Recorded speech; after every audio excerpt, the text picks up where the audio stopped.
Hello again. Welcome back to the Whaling Hour.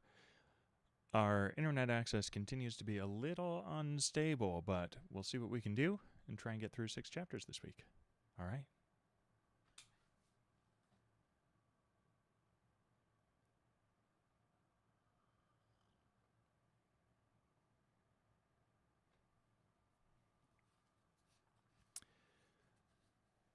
Let's begin.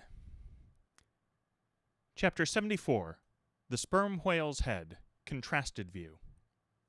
Here now are 2 great whales, laying their heads together. Let us join them and lay together our own. Of the grand order of folio leviathans, the sperm whale and the right whale are by far the most noteworthy. They are the only whales regularly hunted by man. To the Nantucketer, they present the 2 extremes of all the known varieties of the whale, as the external difference between them is mainly observable in their heads, and as a head of each is, this moment, hanging from the Pequod's side, and as we may freely go from one to the other by merely stepping across the deck, where, I should like to know, will you obtain a better chance to study practical cetology than here? In the first place, you are struck by the general contrast between these heads. Both are massive enough in all conscience, but there's a certain mathematical symmetry in the sperm whales which the right whales sadly lacks. There is more character in the sperm whale's head. As you behold it, you involuntarily yield the immense superiority to him in point of pervading dignity. In the present instance, too, this dignity is heightened by the pepper and salt color of his head at the summit, giving token of advanced age and large experience. In short, he is what the fishermen technically call a gray-headed whale.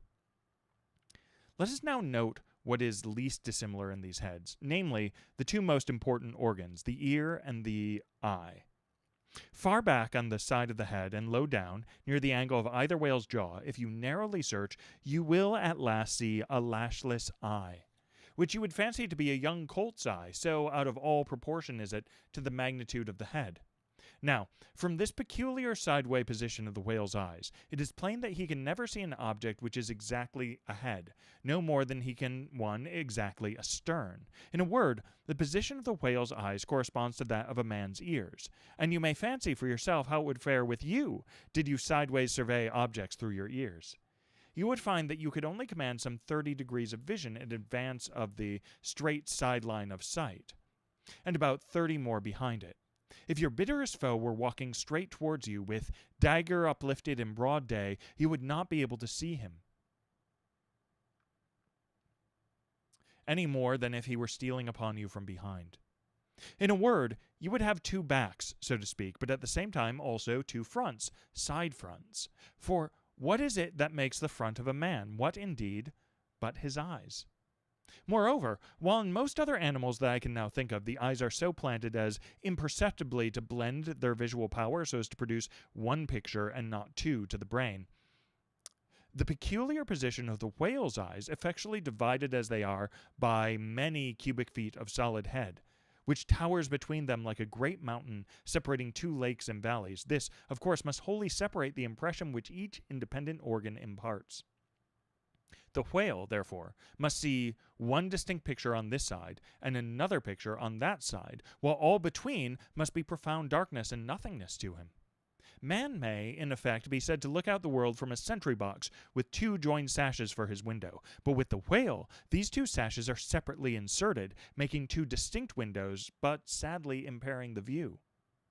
This peculiarity of the whale's eyes is a thing always to be borne in mind in the fishery, and to be remembered by the reader in some subsequent scenes. A curious and most puzzling question might be started concerning this visual matter as touching the Leviathan, but I must be content with a hint. So long as a man's eyes are open in the light, the act of seeing is involuntary. That is, he cannot then help mechanically seeing whatever objects are before him. Nevertheless, any one's experience will teach him that though he can take in an undiscriminating sweep of things at one glance, it is quite impossible for him, attentively and completely, to examine any 2 things, however large or however small, at one and the same instant of time. Never mind if they lie side by side and touch each other. But if you now come to separate these 2 objects, and surround each by a circle of profound darkness, Then, in order to see one of them in such a manner as to bring your mind to bear on it, the other will be utterly excluded from your contemporary consciousness. How is it then with the whale? True, both his eyes in themselves must simultaneously act, but is his brain so much more comprehensive, combining and subtle than man's, that he can, at the same moment of time, attentively examine two distinct prospects, one on one side of him and the other in an exactly opposite direction? If he can, then is it as marvelous a thing in him as if a man were able simultaneously to go through the demonstrations of two distinct problems in Euclid. Nor, strictly investigated, is there any incongruity in this comparison. It may be but an idle whim, but it has always seemed to me that the extraordinary vacillations of movement displayed by some whales when beset by 3 or 4 boats, the timidity and liability to queer frights so common to such whales, I think that all this indirectly proceeds from the helpless perplexity of volition in which their divided and diametrically opposed powers of vision must involve them. But the ear of the whale is full as curious as the eye. If you are an entire stranger to their race, you might hunt over these two heads for hours and never discover that organ. The ear has no external leaf whatever, and into the hole itself you can hardly insert a quill, so wondrously minute it is. It is lodged a little behind the eye. With respect to the ears, this important difference is to be observed between the sperm whale and the right. While the ear of the former has an external opening, that of the latter is entirely and evenly covered over with a membrane, so as to be quite imperceptible from without. Is it not curious that so vast a being as the whale should see the world through so small an eye, and hear the thunder through an ear which is smaller than a hare's? But if his eyes were broad as the lens of Herschel's great telescope, and his ears capacious as the porches of cathedrals, would that make him any longer of sight or sharper of hearing? Not at all. Why, then, do you try to enlarge your mind? Subtilize it. Let us now, with whatever levers and steam engines we have at hand, have a peep down the mouth. And were it not that the body is now completely separated from it, with a lantern we might descend into the great Kentucky Mammoth cave of his stomach. But let us hold on here by this tooth and look about us where we are. What a really beautiful and chaste-looking mouth, from floor to ceiling, lined, or rather papered with a glistening white membrane, glossy as bridal satins. But come out now, and look at this portentous lower jaw, which seems like the long, narrow lid of an immense snuff-box, with the hinge at one end instead of one side. If you pry it up, so as to get it overhead and expose its rows of teeth, it seems a terrific portcullis, and such, alas, it proves to many a poor wight in the fishery, upon whom these spikes fall with impaling force. But far more terrible is it to behold when, fathoms down in the sea, you see some sulky whale floating there suspended with his prodigious jaw some 15 feet long, hanging straight down at right angles with his body, for all the world like a ship's jib-boom. This whale is not dead. He is only dispirited. Out of sorts, perhaps, hypochondriac, and so supine that the hinges of his jaw have relaxed, leaving him there in that ungainly sort of plight, a reproach to all his tribe who must, no doubt, imprecate lockjaws upon him. In most cases, this lower jaw, being easily unhinged by a practiced artist, is disengaged and hoisted on deck for the purpose of extracting the ivory teeth, and furnishing a supply of that hard white whalebone with which the fishermen fashion all sorts of curious articles, including canes, umbrella stocks, and handles to riding whips. With a long, weary hoist, the jaw is dragged on board, as if it were an anchor, and when the proper time comes, some few days after the other work, Queequeg, Daggoo, and Tashtego, being all accomplished dentists, are set to drawing teeth. With a keen cutting spade, Queequeg lances the gums, and the jaw is lashed down to ring bolts, and a tackle being rigged from aloft, they drag out these teeth, as Michigan oxen drag stumps of old oaks out of wild woodlands. There are generally 42 teeth in all, in old whales, much worn down, but undecayed, nor filled after our artificial fashion. The jaw is afterwards sawn into slabs and piled away like joists for building houses.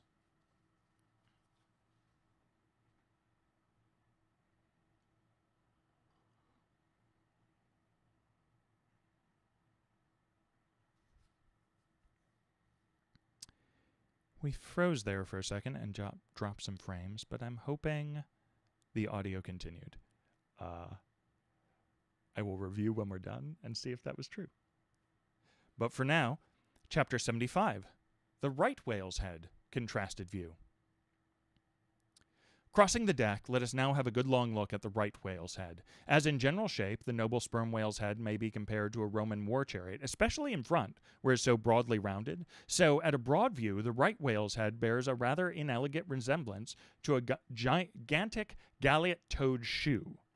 200 years ago, an old Dutch voyager likened its shape to that of a shoemaker's last. And in this same last, or shoe, that old woman of the nursery tale with the swarming brood might very comfortably be lodged, she and all her progeny.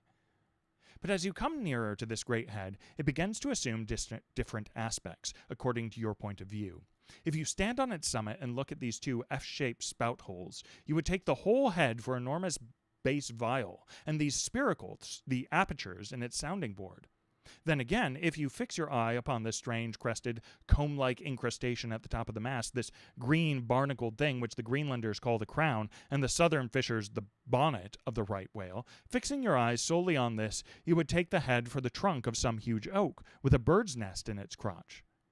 At any rate, when you watch those live crabs that nestle here on this bonnet, such an idea will be almost sure to occur to you, unless, indeed, your fancy has been fixed by the technical term crown also bestowed upon it, in which case you will take great interest in thinking how this mighty monster is actually a diademed king of the sea, whose green crown has been put together for him in this marvelous manner. But if this whale be a king, he is a very sulky-looking fellow to grace a diadem. Look at that hanging lower lip. What a huge sulk and pout is there, a sulk and pout by carpenter's measurement about 20 feet long and 5 feet deep. A sulk and pout that will yield you some 500 gallons of oil, and more. A great pity now that this unfortunate whale should be hair-lipped. The fissure is about a foot across. Probably the mother during an important interval was sailing down the Peruvian coast when earthquakes caused the beach to gape. Over this lip, as over a slippery threshold, we now slide into the mouth. Upon my word, were I at Mackinac, I should take this to be the inside of an Indian wigwam.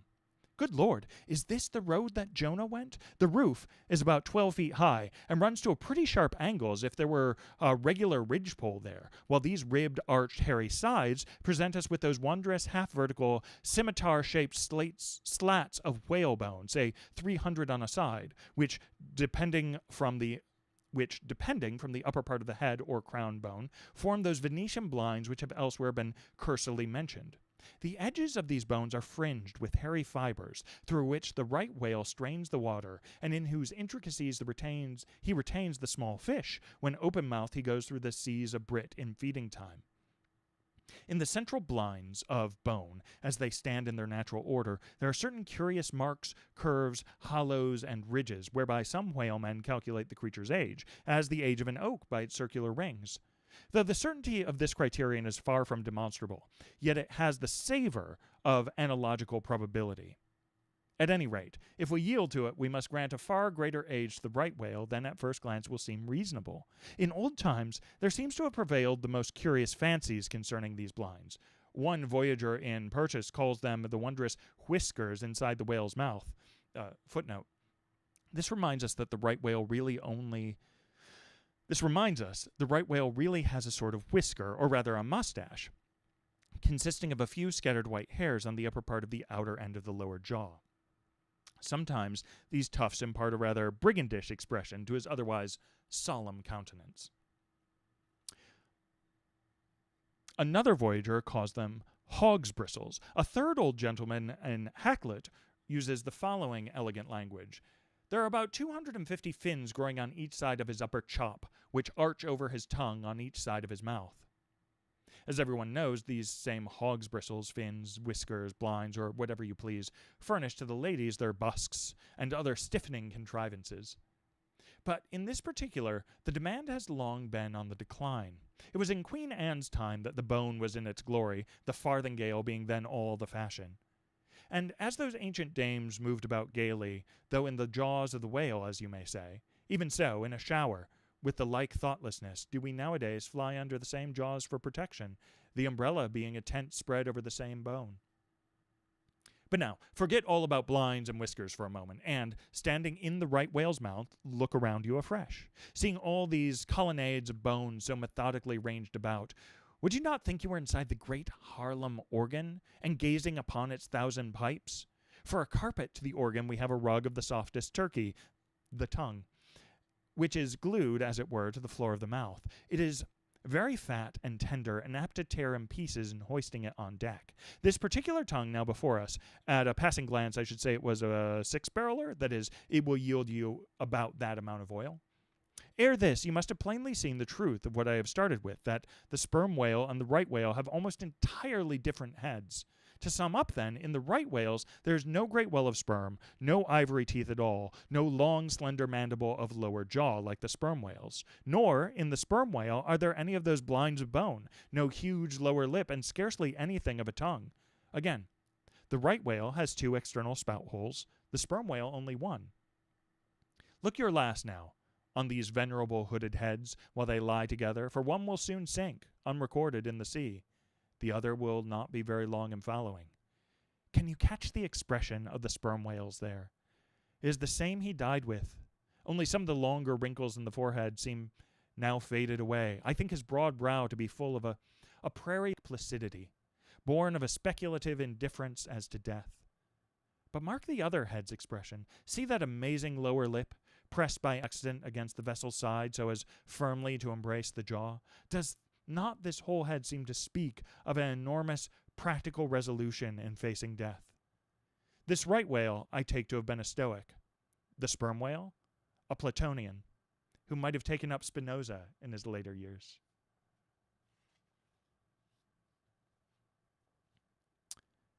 Chapter 76. The Battering-Ram. Ere quitting for the nonce the sperm whale's head, I would have you, as a sensible physiologist, simply, particularly remark its front aspect. In all its compacted collectedness, I would have you investigate it now with the sole view of forming to yourself some unexaggerated, intelligent estimate of whatever battering-ram power may be lodged there. Here is a vital point, for you must either satisfactorily settle this matter with yourself, or forever remain an infidel, as to one of the most appalling, but not the less true events perhaps anywhere to be found in all recorded history. You observe, then, the ordinary swimming position of the sperm whale. The front of his head presents an almost wholly vertical plane to the water. You observe that the lower part of that front slopes considerably backward so as to furnish more of a retreat from the long socket which receives the boom-like lower jaw. You observe that the mouth is entirely under the head, much in the same way, indeed, as though your own mouth were entirely under your chin. Moreover, you observe that the whale has no external nose, and that what nose he has, his spout hole, is on the top of his head. You observe that his eyes and ears are at the sides of his head, nearly 1/3 of his entire length from the front. Wherefore, you must now have perceived that the front of the sperm whale's head is a dead, blind wall, without a single organ or tender prominence of any sort whatsoever. Furthermore, you are now to consider that only in the extreme lower backward sloping part of the front of the head is there the slightest vestige of bone, and not till you get near 20 feet from the forehead do you come to the full cranial development, so that this whole enormous boneless mass is as one wad. Finally, those will soon be revealed, its contents partly comprise the most delicate oil. Yet you are now to be apprised of the nature of the substance which so impregnably invests all that apparent effeminacy. In some previous place I have described to you how the blubber wraps the body of the whale as the rind wraps an orange.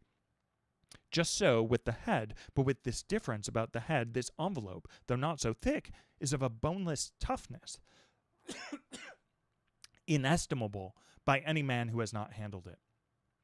The severest pointed harpoon, the sharpest lance darted by the strongest human arm, impotently rebounds from it. It is as though the forehead of the sperm whale were paved with horses' hooves.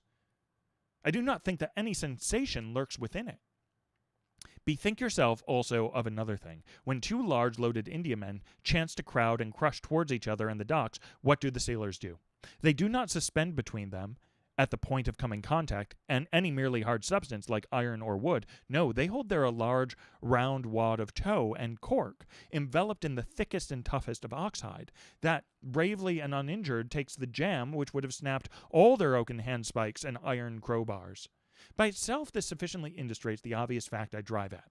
But supplementary to this, it has hypothetically occurred to me that as an ordinary fish as ordinary fish process what is called a swimming bladder in them, capable at will of distension or contraction, and as the sperm whale, as far as I know, has no such provision in him, considering, too, the otherwise inexplicable manner in which he now depresses his head altogether beneath the surface and anon swims with it high elevated out of the water, considering the unobstructed elasticity of its envelope. Considering the unique interior of his head, it has hypothetically occurred to me, I say, that those mystical lung-celled honeycombs there may possibly have some hitherto unknown and unsuspected connection with the outer air, so as to be susceptible to atmospheric distension and contraction. If this be so, fancy the irresistibleness of that might to which the most impalpable and destructive of all elements contributes.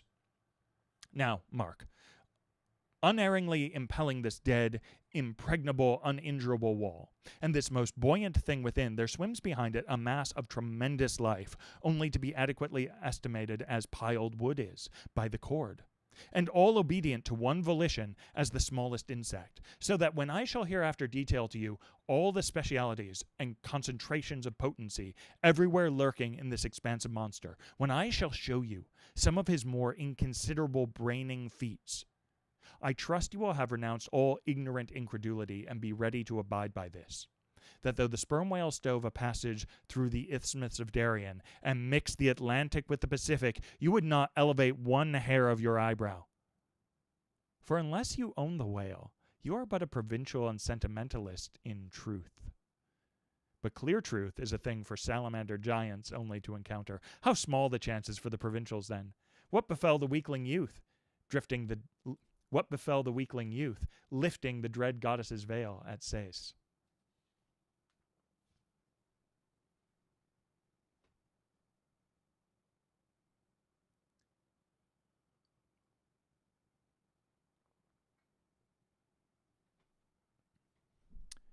Chapter 77.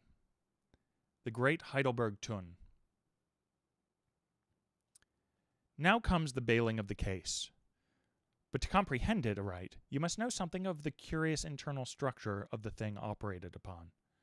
Regarding the sperm whale's head as a solid oblong, you may, on an inclined plane, sideways divide it into two coins. Footnote, coin is not a Euclidean term. It belongs to the pure nautical mathematics. I know not that it has been defined before. A coin is a solid which differs from a wedge in having its sharp end formed by the steep inclination of one side, instead of the mutual tapering of both sides. Whereof the lower is the bony structure forming the cranium and jaws, and the upper an unctuous mass wholly free from the bones, its broad forward end forming the expanded vertical apparent forehead of the whale. At the middle of the forehead horizontally subdivide this upper coin, and then you shall have two almost equal parts, which before were naturally divided by an internal wall of a thick, tendinous substance. The lower subdivided part, called the junk, is one immense honeycomb of oil, formed by the crossing and recrossing into 10,000 infiltrated cells of tough, elastic white fibers throughout its whole extent. The upper part, known as the case, may be regarded as the great Heidelburgh Tun of the sperm whale, and as that famous great tierce is mystically carved in front, so the whale's vast plated forehead forms innumerable strange devices for the emblematical adornment of his wondrous tun. Moreover, as that of Heidelburgh was always replenished with the most excellent of the wines from the Rhenish valleys, so the tun of the whale contains by far the most precious of all his oily vintages, namely, the highly prized spermaceti, in its absolutely pure, limpid, and odoriferous state. Nor is this precious substance found unalloyed in any part of the creature. Though in life it remains perfectly fluid, yet upon exposure to the air after death, it soon begins to concrete, sending forth beautiful crystalline shoots, as when the first thin delicate ice is just forming in water. A large whale's case generally yields about 500 gallons of sperm, though from unavoidable circumstances considerable of it is spilled, leaks, and dribbles away, or is otherwise irrevocably lost in the ticklish business of securing what you can. I know not with what fine and costly material the Heidelburgh tun was coated within, but in superlative richness that coating could not possibly have compared with the silken pearl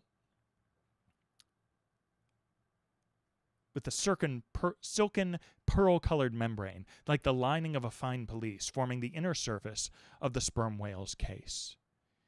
It will have been seen that the Heidelburgh tune of the sperm whale embraces the entire length and entire top of the head, and since, as has been elsewhere set forth, the head embraces 1/3 of the whole length of the creature, then setting that length down at 80 feet for a good-sized whale, you have more than 26 feet for the depth of the tune, when it is lengthwise hoisted up and down against a ship's side. As in decapitating the whale, the operator's instrument is brought close to the spot where an entrance is subsequently forced into the spermaceti magazine. He has, therefore, to be uncommonly heedful, lest a careless, untimely stroke should have made the sanctuary unwastingly let out its invaluable contents.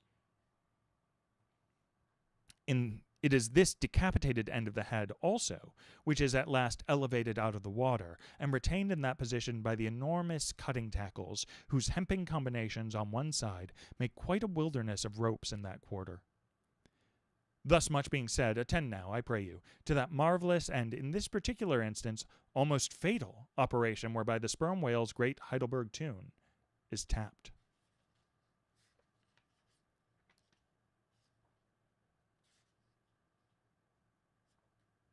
Chapter 78. Cistern and Buckets. Nimble as a cat, Tashtego mounts aloft, and without altering his erect posture, runs straight out upon the overhanging main-yard arm, to the part where it exactly projects over the hoisted tun. He has carried with him a light tackle called a whip, consisting of only 2 parts, traveling through a single sheaved block. Securing this block so that it hangs down from the yardarm, he swings one end of the rope till it is caught and firmly held by a hand on deck. Then, hand over hand, down the other part, the Indian drops through the air, till dexterously he lands on the summit of the head. There, still high elevated above the rest of the company, to whom he vivaciously cries, he seems some Turkish muezzin calling the good people to prayers from the top of a tower. A short-handled sharp spade being sent up to him, he diligently searches for the proper place to begin breaking into the tun. In this business he proceeds very heedfully, like a treasure hunter in some old house, sounding the walls to find where the gold is masoned in. By the time this cautious search is over, a stout iron-bound bucket, precisely like a well bucket, has been attached to one end of the whip, while the other end, being stretched across the deck, is there held by 2 or 3 alert hands. These last now hoist the bucket within the grasp of the Indian, to whom another person has reached up a very long pole. Inserting this pole into the bucket, Tashtego downward guides the bucket into the tun, till it entirely disappears. Then, giving the word to the seaman at the whip, up comes the bucket again, all bubbling like a dairymaid's pail of new milk. Carefully lowered from its height, the full-freighted vessel is caught by an appointed hand and quickly emptied into a large tub.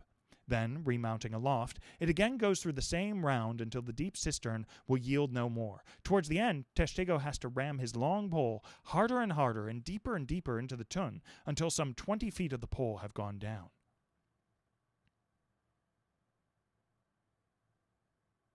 Now, the people of the Pequod had been bailing some time in this way. Several tubs had been filled with the fragrant sperm, when all at once a queer accident happened. Whether it was that Tashtego, that wild Indian, was so heedless and reckless as to let go for a moment his one-handed hold on the great cabled tackles suspending the head, or whether the place where he stood was so treacherous and oozy, or whether the evil one himself would have it fall out so, without stating his particular reasons. How it was exactly, there is no telling now. But on a sudden, as the 80th or 90th bucket came suckingly up, my God, poor Tashtego, like the twin reciprocating bucket in a veritable well, dropped head foremost down into this great tun of Heidelburgh, and with a horrible, oily gurgling went clean out of sight. "Man overboard!" cried Daggoo, who amid the general consternation first came to his senses. "Swing the bucket this way!" And putting one foot into it, so as the better to secure his slippery handhold on the whip itself, the hoisters ran him high up to the top of the head, almost before Tashtego could have reached its interior bottom.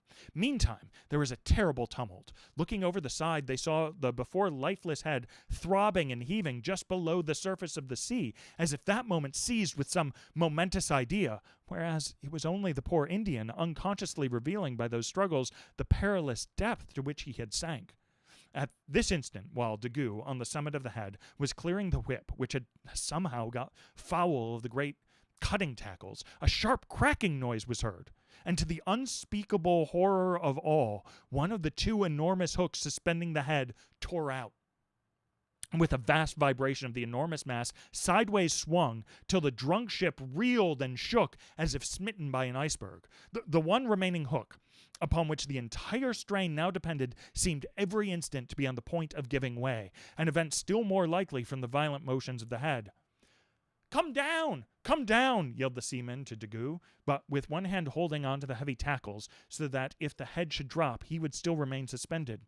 The negro, having cleared the foul line, rammed down the bucket into the now collapsed well, meaning that the buried harpooneer should grasp it and so be hoisted out.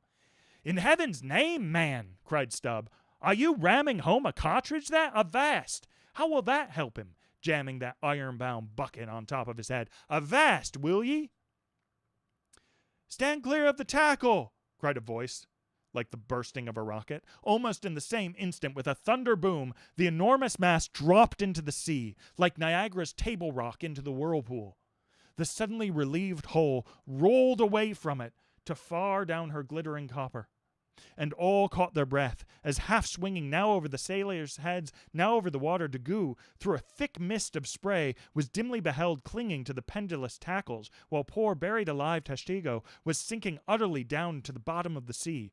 But hardly had the blinding vapor cleared away when a naked figure, with a boarding sword in his hand, was for one swift moment seen hovering over the bulwarks. The next, a loud splash announced that my brave Queequeg had dived to the rescue. One packed rush was made to the side, and every eye counted every ripple, as moment followed moment, and no sign of either the sinker or the diver could be seen. Some hands now jumped into a boat alongside, and pushed a little off from the ship. "Ha! Ha!" cried Daggoo, all at once, from his now quiet swinging perch overhead, and looking further off from the side we saw an arm thrust upright from the blue waves, a sight strange to see, as an arm thrust forth from the grass over a grave. "Both! Both! It is both!" cried Daggoo again, with a joyful shout, and soon after, Queequeg was seen boldly striking out with one hand, and with the other clutching the long hair of the Indian. Drawn into the waiting boat, they were quickly brought to the deck, but Tashtego was long in coming to, and Queequeg did not look very brisk. Now, how had this noble rescue been accomplished? Why, diving after the slowly descending head, Queequeg with his keen sword had made side lunges near its bottom, so as to scuttle a large hole there, then, dropping his sword, had thrust his long arm far inwards and upwards, and so hauled out poor Tash by the head. He averred that upon first thrusting in for him, a leg was to be presented, but well knowing that was not as it ought to be, and might occasion great trouble, he had thrust back the leg, and by a dexterous heave and toss had wrought a somerset upon the Indian, so that with the next trial he came forth in the good old way, head foremost.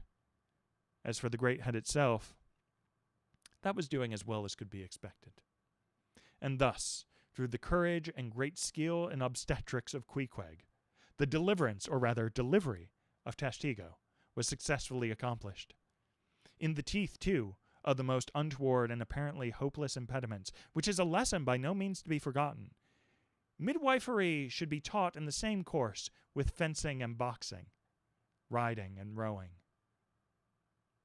I know that this queer adventure of the gay-headers will be sure to seem incredible to some landsmen, though they themselves may have either seen or heard of someone's falling into a cistern ashore, an accident which not seldom happens, and with much less reason, too, than the Indians, considering the exceeding slipperiness of the curb of the sperm whale's well. But, peradventure, it may be sagaciously urged, how is this? We thought the tissued, infiltrated head of the sperm whale was the lightest and most corky part about him, and yet thou makest it sink in an element of a far greater specific gravity than itself. We have thee there. Not at all, but I have ye, for at the time poor Tash fell in, the case had been nearly emptied of its lighter contents, leaving little but the dense tendinous wall of the well, a double-welded hammered substance, as I have said before, much heavier than the sea-water, and a lump of which sinks in it like lead almost. But the tendency to rapid sinking in this substance was, in the present instance, materially counteracted by the other parts of the head remaining undetached from it, so that it sank very slowly and deliberately, indeed, affording Queequeg a fair chance for performing his agile obstetrics on the run, as you may say. Yes, it was a running delivery. So it was. Now, had Teshtigo perished in that head, it had been a very precious perishing, smothered in the very whitest and daintiest of fragrant spermaceti, coffined, hearsed, and tombed in the secret inner chamber and sanctum sanctorum of the whale. Only one sweeter end can readily be recalled, the delicious death of an Ohio honey hunter, who, seeking honey in the crotch of a hollow tree, found such exceeding store of it that, leaning too far over, it sucked him in, so that he died embalmed. How many, think ye, have likewise fallen into Plato's honey head, and sweetly perished there?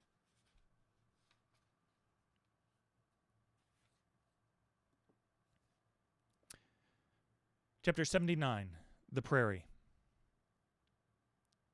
To scan the lines of his face, or feel the bumps on the head of this leviathan, this is a thing which no physiognomist or phrenologist has as yet undertaken. Such an enterprise would seem almost as hopeful as for Lavater to have scrutinized the wrinkles on the rock of Gibraltar, or for Gall to have mounted a ladder and manipulated the dome of the Pantheon. Still, in that famous work of his, Lavater not only treats the various faces of men, but also attentively studies the faces of horses, birds, serpents, and fish, and dwells in detail upon the modifications of expression discernible therein. Nor have Gall and his disciple Spertzheim failed to throw out some hints touching the phrenological characteristics of other beings than man. Therefore, though I am but ill qualified for a pioneer in the application of these two semi-sciences to the whale, I will do my endeavor. I try all things. I achieve what I can. Physiognomically regarded, the sperm whale is an anomalous creature. He has no proper nose, and since the nose is the central most conspicuous of the features, and since it perhaps most modifies and finally controls their combined expression, hence it would seem that its entire absence, as an external appendage, must very largely affect the countenance of the whale. For, as in landscape gardening, a spire, cupola, monument, or tower of some sort is deemed almost indispensable to the completion of the scene, so no face can be physiognomically in keeping without the elevated, open-work belfry of the nose. Dash the nose from Phidias's marble Jove, and what a sorry remainder! Nevertheless, Leviathan is of so mighty a magnitude, all his proportions are so stately, that the same deficiency which in the sculpted Jove were hideous, in him is no blemish at all. Nay, it is an added grandeur. A nose to the whale would have been impertinent. As on your physiognomical voyage you sail round his vast head in your jolly boat, your noble conceptions of him are never insulted by the reflection that he has a nose to be pulled. A pestilent conceit, which so often will insist upon obtruding even when beholding the mightiest royal beetle on his throne. In some particulars, perhaps the most imposing physiognomical view to be had of the sperm whale is that of the full front of his head. This aspect is sublime. In thought, a fine human brow is like the east when troubled with the morning. In the repose of the pasture, the curled brow of the bull has a touch of the grand in it. Pushing heavy cannon up mountain defiles, the elephant's brow is majestic. Human or animal, the mystical brow is at that great golden seal affixed by the German emperors to their decrees. It signifies God, done this day by my hand. But in most creatures, nay, in man himself, very often the brow is but a mere strip of alpine land lying along the snow line. Few are the foreheads which, like Shakespeare's or Melanchthon's, rise so high and descend so low that the eyes themselves seem clear, eternal, tideless mountain lakes, and all above them in the forehead's wrinkles you seem to track the antlered thoughts descending there to drink as the highland hunters track the snow prints of the deer.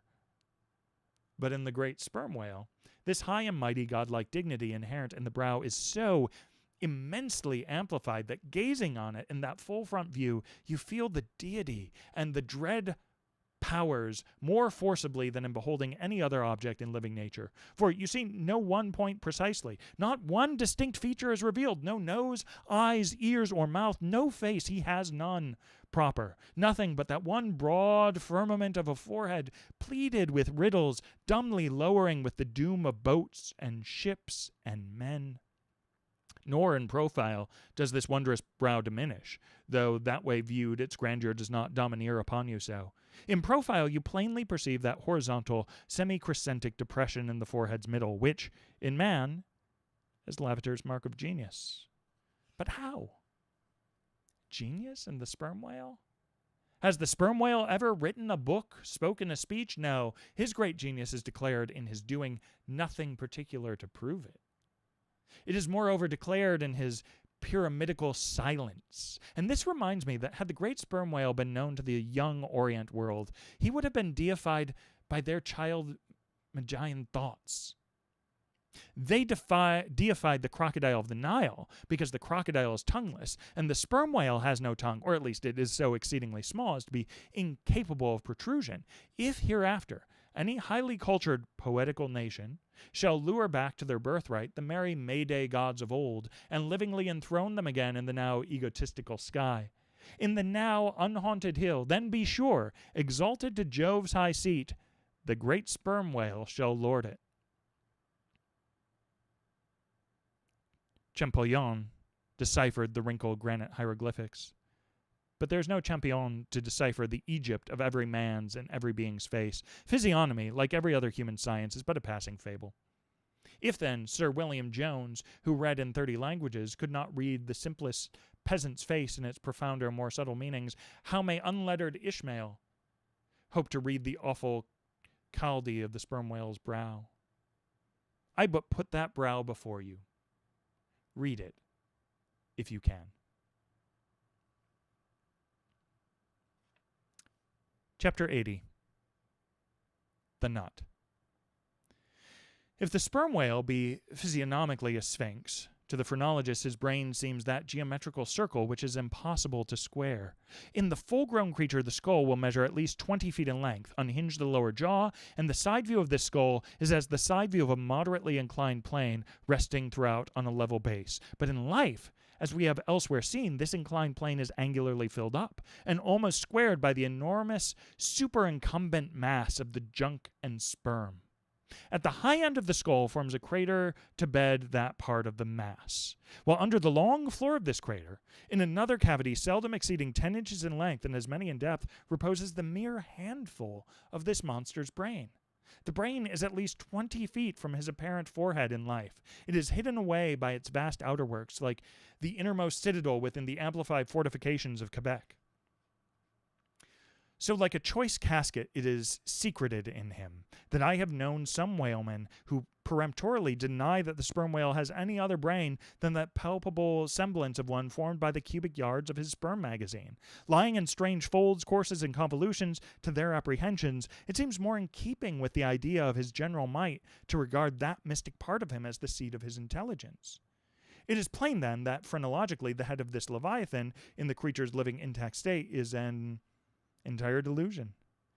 As for his true brain, you can then see no indications of it, nor feel any. The whale, like all things that are mighty, wears a false brow to the common world. If you unload his skull of its spermy heaps, and then take a rear view of its rear end, which is the high end, you will be struck by its resemblance to the human skull, beheld in the same situation, and from the same point of view. Indeed, placed along this reverse skull, scaled down to the human magnitude, among a plate of men's skulls, and you would involuntarily confound it with them. And remarking the depressions on one part of its summit, in phrenological phrase, you would say, this man had no self-esteem and no veneration. And by those negations, considered along with the affirmative fact of his prodigious bulk and power, you can best form to yourself the truest, though not the most exhilarating conception of what the most exultant potency is. But if from the comparative dimensions of the whale's proper brain you deem it incapable of being adequately charted, then I have another idea for you.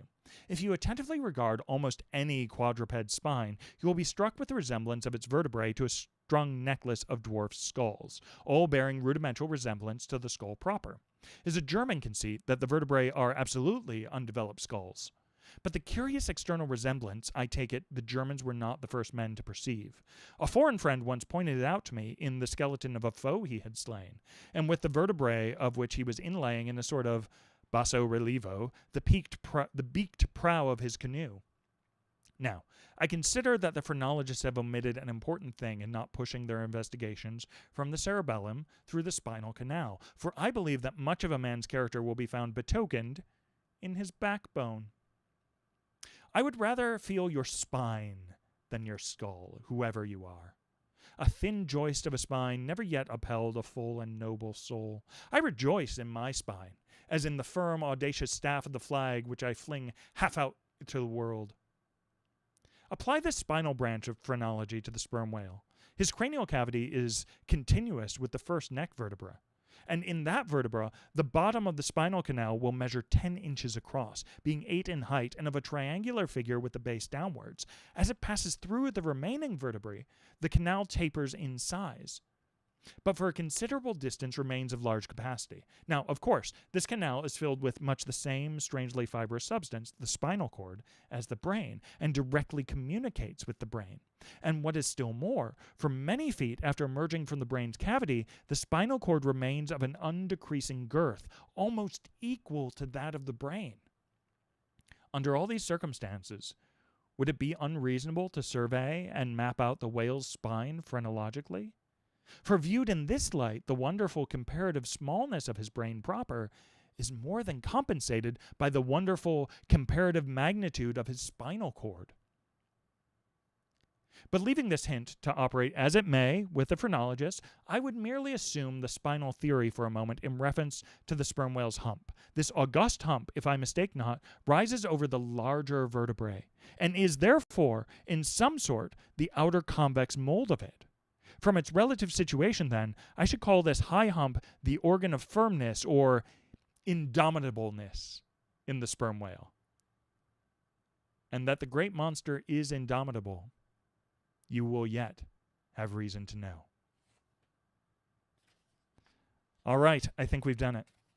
That's all for this week. A little short, but the next chapter is a little longer, so we'll save that for next week. All right. Thanks for joining me, everyone. And, yeah, I'll see you a week from today, internet permitting. Thanks all.